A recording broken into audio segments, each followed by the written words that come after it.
हमारे चैनल पर आप सभी का हार्दिक स्वागत, वंदन, अभिनंदन है। आइए एक कथा पेश कर रही हूँ। करवा चौथ के नाम से प्रसिद्ध है।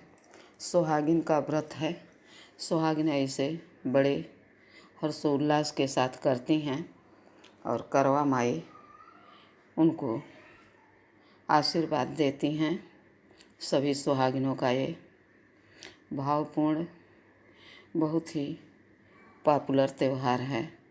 तो आइए इस कथा के बारे में बताती हूँ। एक बहन है, उसके 7 भाई होते हैं। 7 भैया की बहन है, बड़े लाड़ प्यार से पली है, दुलारी और प्यारी रहती है। सातों भाई मिलकर उस बहन का बहुत ख्याल रखते हैं। बहन मतलब बहुत प्यारी, छोटी रहती है, इसलिए सबका लाड़ प्यार उसको मिलता है और सभी लोग प्यार से रखते हैं। तब ये शादी हो जाती है तो करवा चौथ का व्रत पति परमेश्वर के लिए किया जाता है।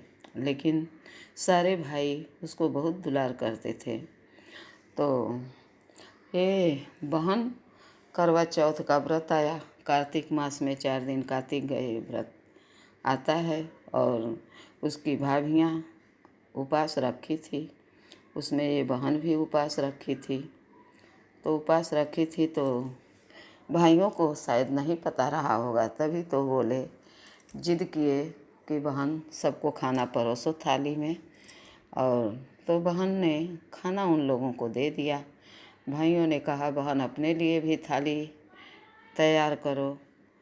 तो उसने कहा भैया हमारा व्रत है और मैं शाम को जब अजोरिया उग जाएंगी तो अर्घ दे करके मैं भोजन करूंगी। तो भाइयों को बहुत दिक्कत हो गई। भाइयों ने सोचा कि बहन भूखी प्यासी बैठी है, मुलझुला गई है और छुई मुई की तरह जो इतने लाड़ प्यार में पली है तो बिना पानी का कैसे रहेगी। तो उन भाइयों ने मिलकर एक तरकीब सोचा कि बहन के खुशी के लिए, और बहन को इतना दुलार में पाले थे कि वो बहन की भूख प्यास से आतुरता को देख नहीं सकते थे। इसलिए भाइयों ने मिल करके एक प्लान रचा कि एक दीपक जलाया और ऊंचे से पेड़ के ऊपर जाके बैठ के चलनी और पत्तियों की ओर झिलमिलाहट से चलनी से उस दिया को रोशनी दिखा रहे थे। और एक भाई बोला देखो चलो चाँद तो निकल आया, अब चलो अर्घ दे लो और हम सबके साथ भोजन करो। बहन उठी और आराम से जाके वो भाई जो चलनी में दीपक दिखा रहा था उसको देख के वो समझ नहीं पाई और करवा माता को पाँव पड़ के अर्घ दे के वो आ गई अपना व्रत तोड़ने के लिए।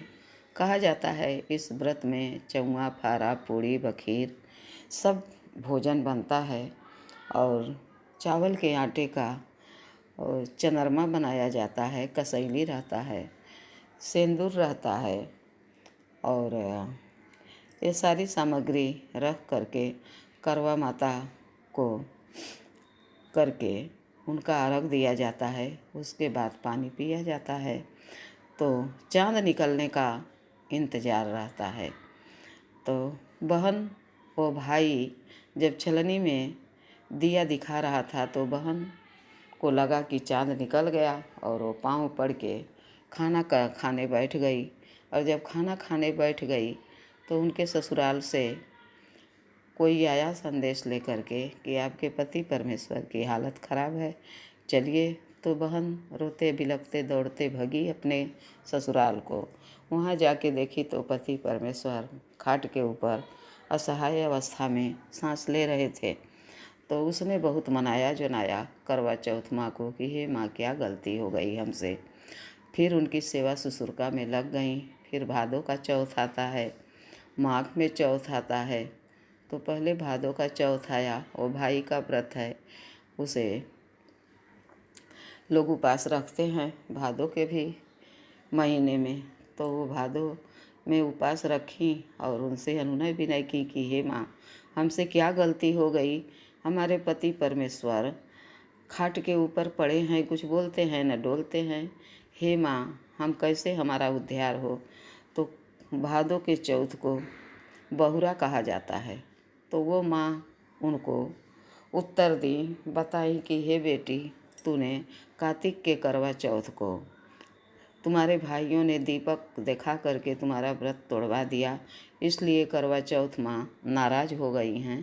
तो आप फिर से जो कार्तिक मास में चौथ आएगा, जो सुहागिनों का व्रत है, वो विधि विधान से करना और अपने आचार विचार का पालन करते हुए अर्घ दे करके व्रत को तोड़ना और चंद्रमा निकलने का इंतज़ार करना। तो कार्तिक मास के जो करवा चौथ उपवास रखी थी, तब उन्होंने विधि विधान से नेम धर्म से उस नियम का पालन किया और चाँद निकलने का इंतज़ार किया। और उसके बाद वो माँ के शरण में गई और मना जुना करके अर्घ दिया। और अर्घ दे के जब पति परमेश्वर के पास आई, तो उनके पति परमेश्वर हंसते हुए उठ बैठे। तब वो बहन करवा चौथ माँ के महिमा को समझा और हमेशा के लिए उनके शरणागत हो गई कि हे माँ, जब तक जीऊँगी तब तक आपका उपास रखूँगी और नेम धर्म का पालन करते हुए अर्घ दे के ही पानी पीऊँगी। तो करवा चौथ महारानी उनका जैसे भला की, ऐसे सारे सुहागिनों की भला करा। जय करवा चौथ माँ, जय करवा चौथ माँ, जय करवा चौथ माँ, जय करवा चौथ माँ, जय करवा चौथ माँ। सभी का भला करा माँ। धन्यवाद। अगर ये अच्छा लगा हो कहानी तो प्लीज़ लाइक शेयर सब्सक्राइब ज़रूर कीजिएगा। धन्यवाद जी।